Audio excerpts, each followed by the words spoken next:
2026년부터 부동산 거래, 임대차, 금융, 공급, 제도, 세금 전부 바뀝니다. 뉴스에서는 하나씩만 말해주지만 실제 계약은 전부 한 번에 영향을 받습니다. 그래서 오늘 영상은 2026년에 바뀌는 부동산 제도, 거래부터 세금까지 전부 한 번에 정리해드립니다.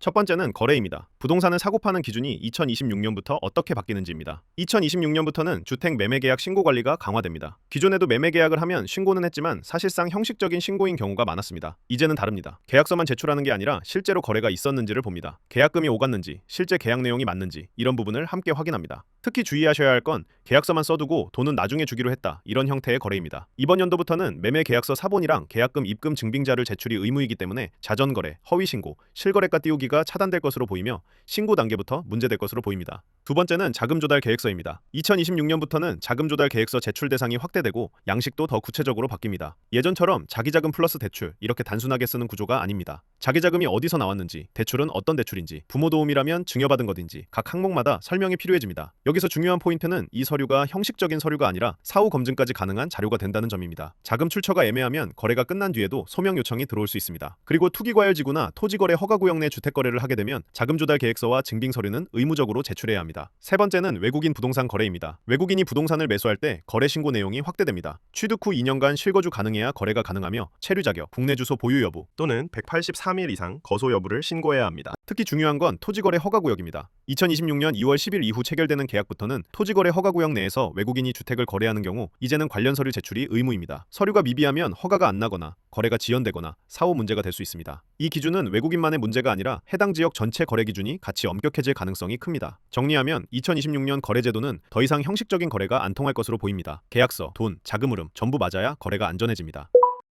두 번째는 임대차입니다. 세입자분들이 가장 체감하게 될 변화입니다. 2026년부터는 버팀목 전세자금 대출 대상이 재건축 세입자까지 확대됩니다. 기존에는 재건축이 진행 중인 주택에 거주하면 전세 대출이 안 되는 경우가 많았습니다. 이제는 일정 요건을 충족하면 대출이 가능해집니다. 소득 기준은 부부 합산 연소득 5천만 원, 다자녀 6천만 원, 신혼부부 7,500만 원입니다. 다음은 주택임대관리업 관리 강화입니다. 기존의 단독 공동주택 구분이 단독, 공동, 준주택 모두 합산으로 바뀌었고 100호 이상 자기관리형과 300호 이상 위탁관리형은 주택임대관리업으로 등록이 필수입니다. 중개사가 설명해야 할 내용도 늘어납니다. 2월부터는 신탁부동산 임대차 시 전세 사기 예방과 임차인 보호를 강화하기 위해 신탁 원부와 건축물 대장 등본이 확인 설명서에 추가됩니다.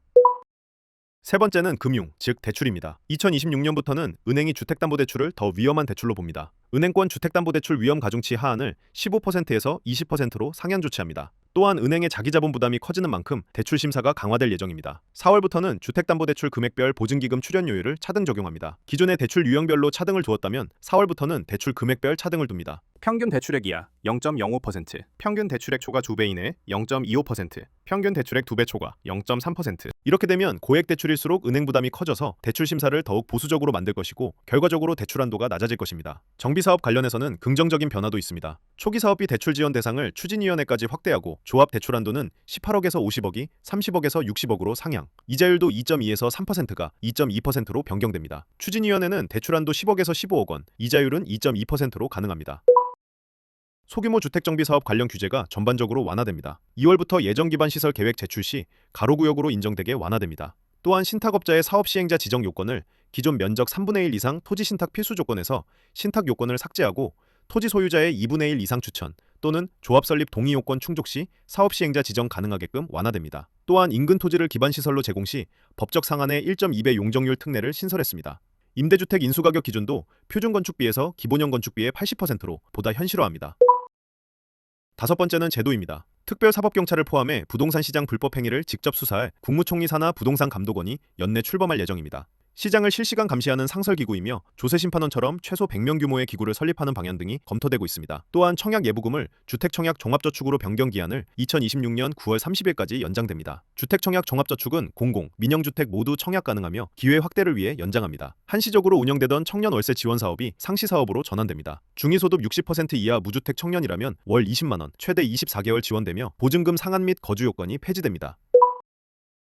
마지막은 세금입니다. 세금은 모르면 손해가 아니라 모르면 바로 돈이 나갑니다. 생애 최초 주택취득세 감면을 연장하며 인구 감소 지역 내 생애 최초 주택 구입 시 취득세 감면 한도를 기존 200만 원에서 300만 원으로 확대합니다. 또한 출산 양육을 위한 주택 취득 시 취득세 100% 감면을 연장합니다. 월세 세액공제 적용 대상자와 대상주택이 확대됩니다. 기존에는 무주택 세대주만 가능했는데 주말 부부 각각 무주택 근로자 공제 가능합니다.